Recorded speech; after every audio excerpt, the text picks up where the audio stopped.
Good afternoon friends, मैं अजय कुमार फिर से अपनी सफलता की कहानी लेके आया हूँ। आज हमारे साथ अशोक जी कुमाऊत है।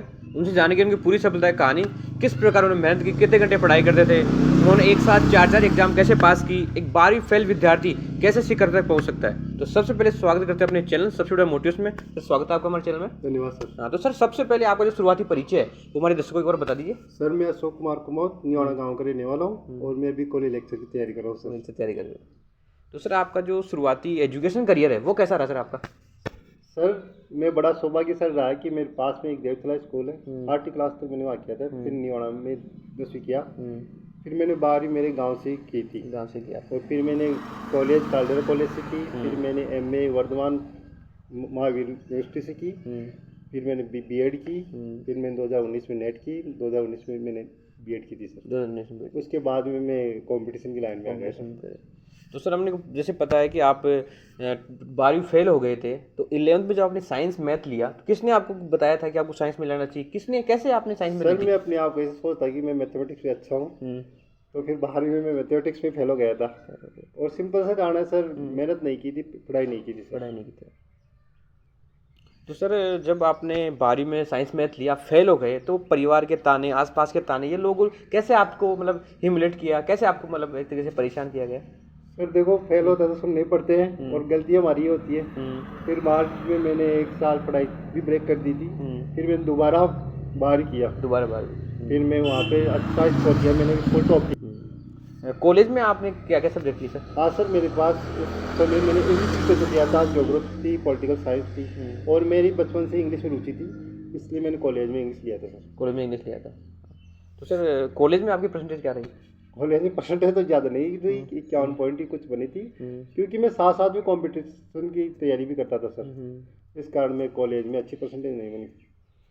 और सर वो आपने अपनी लाइफ का जो टर्निंग पॉइंट किसे मानते हैं कि उसने आपकी राह को एकदम से चेंज कर दिया हो, आपके जो माइंड सेट, आपका जो टेम्परामेंट उसको बदल दिया हो?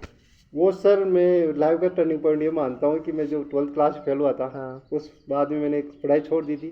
फिर मैं सर एक साल मजदूरी की थी मैंने, तो मजदूरी करके मेरे को ऐसा एहसास हुआ कि पढ़ाई करना इससे कई गुना आसान है। तो फिर मेरे साथ वाले मेरे से 2-2 क्लास आगे निकल गए थे, तो मेरे को बड़ा गिलानी महसूस होती थी। इस कारण में पढ़ने में मेरे को रुचि हो गई फिर सर बाद में। और सर काफ़ी बार मैंने ये भी सुना है कि आप आर्थिक स्थिति का सामना करने के लिए, जैसे प्राइवेट स्कूल में पढ़ाना हो और कोई काम हो, उसको तवज्जो न देके आपने पढ़ाई चुनी, इसकी कोई खास वजह? सर शुरू में आर्थिक स्थिति खराब थी, तो मैं मजदूरी करने जाता था। फिर मैंने फर्स्ट ईयर तो की थी, फर्स्ट ईयर में तो कॉलेज भी गया था, फिर सेकेंड ईयर से मैं प्राइवेट स्कूल में पढ़ाना शुरू किया। फिर मैं एमए तक पढ़ाया, फिर बीएड में पढ़ाया। जब मेरी नेट हो गई तो मेरे कॉन्फिडेंस आ गया कि अब मैं गवर्नमेंट जॉब हासिल कर सकता हूँ। उसके बाद भी मैंने प्राइवेट स्कूल कॉलेजों में पढ़ाना बंद कर दिया और अपने आप को पूरी तरह अपनी पढ़ाई के प्रति समर्पित कर दिया। पूरी तरह अपनी पढ़ाई से समर्पित किया। तो सर आप जब पढ़ाई करते थे तो किस प्रकार आपने पढ़ाई करते थे? सुबह शाम का जो शेड्यूल होता आपका पढ़ाई का, वो कैसे होता था सर? मेरा सुबह का समय होता था पढ़ाई का सुबह 3 बजे से। मैं सुबह 3 बजे उठता था और सुबह से 3 बजे से 7 बजे तक पढ़ाई करता था। फिर मैं अपने दिनचर्या करता था और सुबह में घूमने भी जाता था पढ़ाई के साथ साथ, और फिर बाद में आता था, जो भी काम होते वो करता था। और मैं सिर्फ पढ़ने के अलावा कोई काम नहीं करता था। पढ़ने के अलावा बस पढ़ता सोता खाता, पढ़ता सोता खाता बस। तो सर ने बहुत अच्छी बात है, पढ़ता सोता खाता, ये एक तरीके से इसको एक एम बना लीजिए, इसको टारगेट बना लीजिए। जो भी सर आपको कह रहे हैं ये आप जरूर फॉलो करें। सर आपने, मैंने ये भी सुना है, आपने सुप्रीम फाउंडेशन में जो 4 पोस्टें थी वहाँ पे भी आपने स्थान बनाया, तो वो सब कैसे हुआ सर? अरे सर वो मेरी रेगुलर तैयारी थी, इसलिए हो गया। वहाँ पे मेरी फर्स्ट रैंक आई थी सर। फर्स्ट रैंक आई थी और वहाँ पे। वो मेरा लाइफ का एक बहुत टर्निंग पॉइंट था कि मेरे को एक ऐसी कॉलेज मिली जहाँ पे मैं अच्छे से पढ़ा सकता था, अच्छे से पढ़ भी सकता था, और मेरे को फाइनेंशियल फ्रीडम भी मिली वहाँ पे। तो मैंने वहाँ से फर्स्ट ईयर की तैयारी की थी कॉलेज में रहकर ही, तो वहाँ पे मेरे को अच्छी तैयारी हुई और उसी का ही रिजल्ट है कि आज मैं इतनी एग्जाम में सफल हो पाया। तो सर पहले जब आप गवर्नमेंट नौकरी का सपना देखते थे, बाहर के लोग आपको ताने देते थे, फिर आपने एक साथ 4-5 एग्जाम पास कर ली, तो उसके बाद भी अपने आप को कैसे मानते हैं हम कि पहले का टाइम अलग था, आज सब कुछ बदल गया है, ये सब कैसे हो गया? सर ये तो दोस्तों की बदौलत, मम्मी पापा का आशीर्वाद, उनका त्याग, थोड़ी सी खुद की मेहनत, इन सभी का परिणाम है सर। और बुरा समय आता है वो ये सिखाने के लिए आता है कि आप बहुत दिल से मेहनत करो, एक दिन आपका अच्छा समय भी आएगा। और सर आपका परिवार में विशेष ध्यान रहता है, आप अपने जो माता पिता हैं, दादा, उनका भी ख्याल बहुत रखते हैं। तो उनका भी ख्याल रखना हो, परिवार का भी साथ देना हो, पढ़ाई भी करनी हो, ये सब कैसे मैनेज कर लेते हैं सर आप? सर मैंने तो ये कि पढ़ाई करना बड़ा आसान है। मैं क्या करता हूँ, मोबाइल से पढ़ता हूँ तो एक साथ दो काम में कर सकता हूँ। जैसे कहीं पे भी मैं जब दादी को दवाई दिलाने लेके जाना होता या दवाई लेके आनी होती तो मैं पढ़ते हुए जाता, पढ़ते हुए आता। और उनका सिर दबाना होता है, पेट दबाना होता है, कुछ भी काम करना तो मैं पढ़ाई के साथ साथ दोनों काम मैनेज कर लेता था।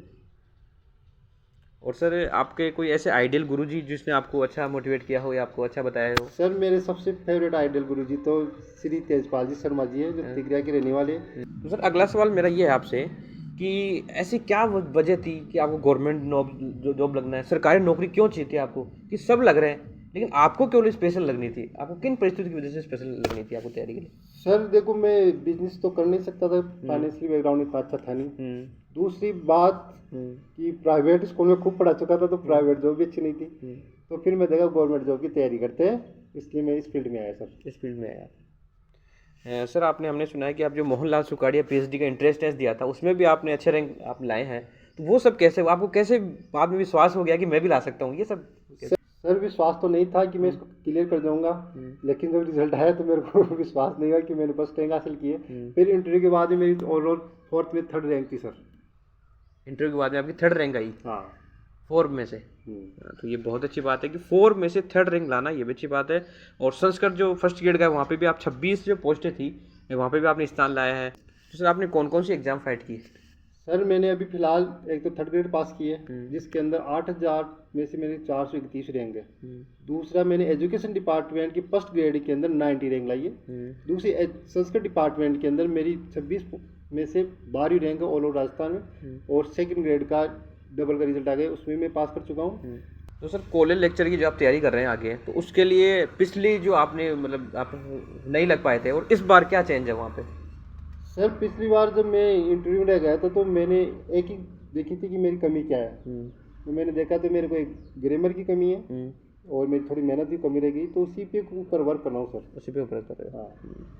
तो सर हमने सुना है कि आप एक पर्यावरणकर्ता भी हैं, एक एनवायरनमेंट को आप ध्यान रखते हैं, पेड़ पौधों का, जंगली, इनका पानी का विशेष ध्यान रखते हैं। तो ये सब कैसा आप परिवार, ये जो आपका जो वातावरण है आपका एक तरीके से परिवार, ये नेचर है आपकी प्रकृति, इसका विशेष ध्यान रखते हैं आप सर?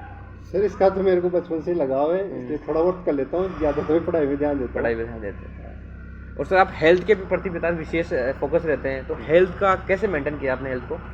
सर बात है 2018 की, मैं एक स्कूल में पढ़ाता था। तो उस समय मेरे एक स्टूडेंट ने मेरी पिक भेजी, तो मैंने देखा यार इसमें मैं इतना ढीला डाला शर्ट पहन रखा हूँ, उसके बावजूद इतना मोटा लग रहा हूँ। तो वो पिक मेरे को इतनी हट की कि मैंने अपनी हेल्थ के ऊपर काम करना शुरू किया। और मैं सुबह मॉर्निंग वॉक जाता, पढ़ते हुए जाता, पढ़ते हुए आता, शाम को वॉक जाता, पढ़ते हुए जाता, पढ़ते हुए आता। तो मेरी पढ़ाई भी होती थी और मेरी फिटनेस भी ठीक होने लगी। तो 2023 तक आते आते फिटनेस भी ठीक हो गई, कैरियर भी सेट हो गया।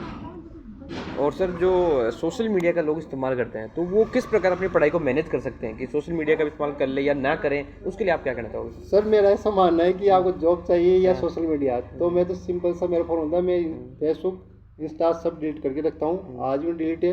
हाँ, मैं यूट्यूब चलाता हूँ, यूट्यूब में मैं क्लास लेता हूँ और कोई मनोरंजन करना हो तो मैं 5-10 मिनट उसमें देख लेता हूँ। तो ऐसे मैं इसको मैनेज करता हूँ सर।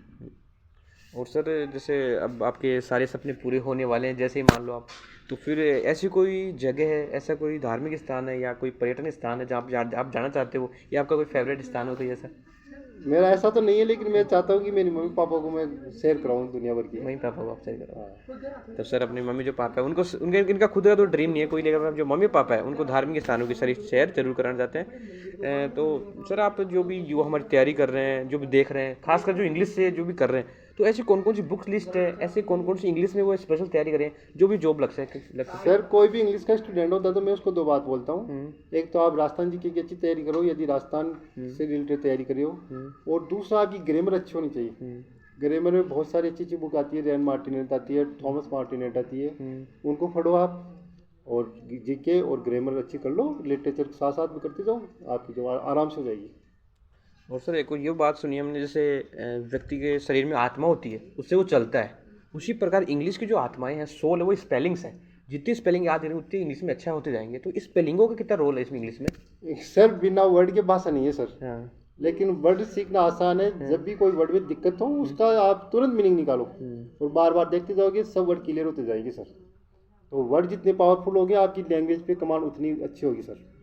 तो सर ने बताया कि जो वर्ड मीनिंग है वो सबसे ज़्यादा पावरफुल होते हैं। जितने आप में कमांड होगी उतने आप उसमें ज़्यादा और बेहतर करते चले जाएंगे। तो सर आपका पढ़ाने में आपकी रुचि है, तो आपको हॉबी मानते हैं उसको, एक तरीके से पढ़ाना आपको बहुत अच्छा लगता है। तो औरों को भी आप क्या बता सकते हो कि वो अपनी हॉबी को कैसे पहचाने, अपनी जो आप कह सकते हो क्वालिटी है उसको कैसे पहचाने सर? वो तो सर आपको ये देखना चाहिए कि आप किस काम को करने में आपको मजा आता है। यदि उस काम करने में मजा आता है तो वो आपकी हॉबी है। लेकिन सर मैं इससे बोलना चाहता हूँ कि आपको कैरियर चुनते समय दो बातों का ध्यान रखना चाहिए। एक तो उसमें आपको इंटरेस्ट आए, दूसरे आप उसमें अच्छे हो। यदि आप उसमें दक्ष हो और इंटरेस्ट है, वो कैरियर आप चुनो। सर ने बहुत ही कम शब्दों में एक बड़ी बात कह दी कि जिसमें आप दक्ष हो, आप निपुण हो, आपकी एबिलिटी है, वो आप काम करें। आप कितना उसमें जानते हैं, कितना उसमें मानते हैं, वो सब करें। और सर सफलता है कोई एक लाइन आप कह सकते हो, एक मुहावरा, कोई स्पेशल लाइन, कोई सुविचार बता सकते हैं सर आप? सर सफलता के लिए मैं एक ही बात बोलता हूँ, कंटिन्यूसली एफर्ट। इसके लिए मैं दूसरी बात जानते नहीं, लगातार मेहनत करो और अपने अंदर देखते जाओ क्या कमी रह गई, उसमें सुधार करते जाओ, तो आप श्योर सक्सेस होगे, कोई रोक नहीं सकता। कंटिन्यूली एफर्ट्स आप करें, लगातार मेहनत करें, इससे आप कोई नहीं रोक सकता। सर ने बहुत ही सिर्फ दो शब्दों में बताया कि कंटिन्यूली एफर्ट, लगातार प्रयास ही सफलता का सूत्र है, सफलता का मूल मंत्र है, सफलता का। और मैं सर को फिर से धन्यवाद देता हूँ, उन्होंने अपने चैनल में आए, अपने को समय दिया। और सर के उज्जवल भविष्य की हम कामना करते हैं, ये जल्दी असिस्टेंट प्रोफेसर बने और सर का इंटरव्यू लेने का हमें दोबारा से मौका जरूर मिले। हमें अपने चैनल सबसे बड़ा मोटिवेशन की तरफ से सर को एक बार छोटी सी भेंट। धन्यवाद सर। और मैं फिर से कहूँगा, यदि अभी तक भी आपने मेरा चैनल सब्सक्राइब नहीं किया, यूट्यूब पे जाइए, सबसे बड़ा मोटिवेशन सर्च कीजिए, लाइक कीजिए। उससे क्या होगा, जो मेरी आने वाली वीडियो सबसे पहले आप तक पहुँचेंगे। जय हिंद।